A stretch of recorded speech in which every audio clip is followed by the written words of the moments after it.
Hello dear friends and welcome to our live. My name is Anna Denning. I'm NeuroGraphic instructor, NeuroGraphic aesthetic coach and an artist. And today we are going to be talking about a very interesting topic because there's a lot of different opinions flying around about this topic. Even some instructors say that it is definitely possible to draw NeuroGraphica for other people, meaning on behalf of other people. And some people say, no, you definitely can't draw NeuroGraphica. You can only draw NeuroGraphica for yourself. Hello, everybody. Thank you, everyone. Thank you, everyone, for joining the live. Okay, so our opinion, well, my opinion is that it is possible to draw for other people. But when we draw for our people, we need to bear in mind that at the end of the day, we are drawing our own reality. So because when we draw NeuroGraphica, we're changing perceptions about a specific topic or a specific person. And if, for example, you have a situation or a topic in your mind that is about, your nearest and dearest, your friends, your parents, grandparents, or, kids, grandkids, and you are invested in the situation, of course, by all means, please draw about this person because it is, you are drawing your own kind of perception of the situation and you are drawing your own reality. For example, I draw about my family members all the time because there's always some kind of situation, either in arguments or, like for example, my older daughter did exams recently in school. And I was drawing about her, taking part in the exams. But at all times, I was quite clear that, for myself, that I am drawing about myself in a way. And when you draw, as I say, you draw your own reality, you are, changing your attitude towards a person, towards a situation. So in a way, you are coming up with solutions, you are coming up with insights, you are, changing almost the relationship with the person in a particular situation. So this is what's happening when we draw about somebody else.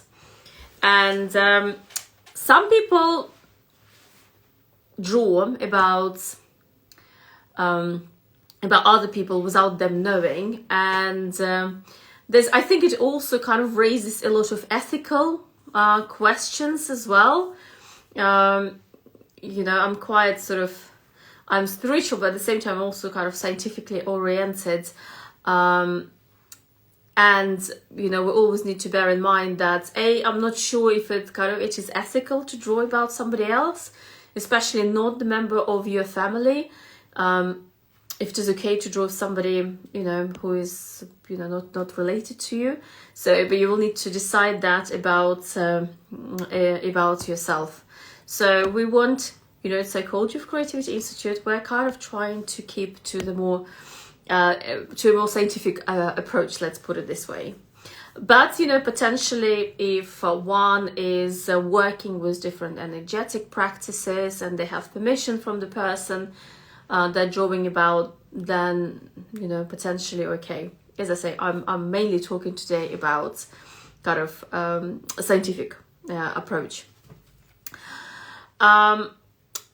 There's another kind of another question. Sometimes somebody else asked you to draw about them, and ideally you can ask this person, for example, to start the drawing, and you can kind of carry on. So what I'm saying is that you need to have some kind of mark from that person. For example, a person might not be able to move, might have some kind of, it could be like, for example, a stroke survivor, because I do have some family members who had strokes and it's difficult for them to draw.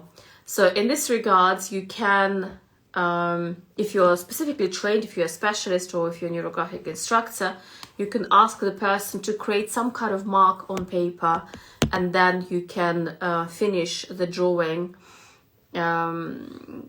ideally with this person present. So ideally this person kind of can be present with you in the room, and you can kind of talk to this person, and you can discuss, like, for example, if you're a NeuroGraphica specialist, you know what to do, and you can draw with the person present, or maybe there's, obviously we have technology, Zoom, etc. But it's nice if the person has some kind of, as I say, input into the drawing. Also, another possibility, if you are especially kind of working and with somebody else, for example, if a person is drawing and you can finish the drawing as well, you know, especially if the person is asking for your help, then by all means you can do that. So the method is best approached kind of with care and intention, and as I said, every time you draw for somebody else, at the end of the day you are drawing for yourself. If you want to draw on behalf of somebody, it's better to have some kind of drawing, or at least a start of a drawing from that person. And if you are into this kind of energetic drawings, then I can't basically comment too much about that, because as I said, we are kind of talking more about the scientific approach. But NeuroGraphica is working with perceptions. It is a method that forms impressions about a situation, a topic, and it works basically brilliantly. And please bear in mind, even if you draw about somebody else, that it is your own perceptions you are changing about the situation. And where attention goes, energy flows. So if you are changing your attitudes, your understanding about a particular situation, your behavior will change as well inadvertently. And that's why NeuroGraphica is such an amazing and such a effective method, because we are always working with ourselves. We're always working with self-development. We're always drawing about something and changing our perception. We're always, when we draw, we're finding new solutions. We're finding new approaches. And as a result of that, the whole reality starts changing around us. But because whatever changes we want to bring into our life, they always start with us. And please, please, please, when you start drawing NeuroGraphica, I would like all of you kind of just to say to yourself, I accept kind of responsibility to my life and what is happening with me as well, because change always starts with us. So this is all that I wanted to talk to you about. If you have any questions, please write them in the chat. Otherwise, thank you so much for joining me today. I can see there's a few of you who joined today, so thank you. Also, I will see you next week, and please check out our posts, because a NeuroGraphica book by Pavel Piskarev is available at the moment in English, and you can order it. You can order it online, and it will be posted to where you are. I haven't received mine yet; it's still in transit. But once I receive it, I'll show it to everybody. I can't wait to get my my English copy in the post. Also, we have a few interesting events planned for you this autumn, and we will start our kind of drawing marathon soon, and we will start with the harvest celebration drawing on our YouTube channel. So please keep updated with what's happening in the Institute via our Instagram, Facebook. We also have a Telegram channel, and keep track of what is happening so you don't miss anything. If you've done the basic user course, the next course we highly recommend is neurocomposition course. It starts soon, actually. Today is 25th. It starts in a couple of weeks. It starts on 9th of October.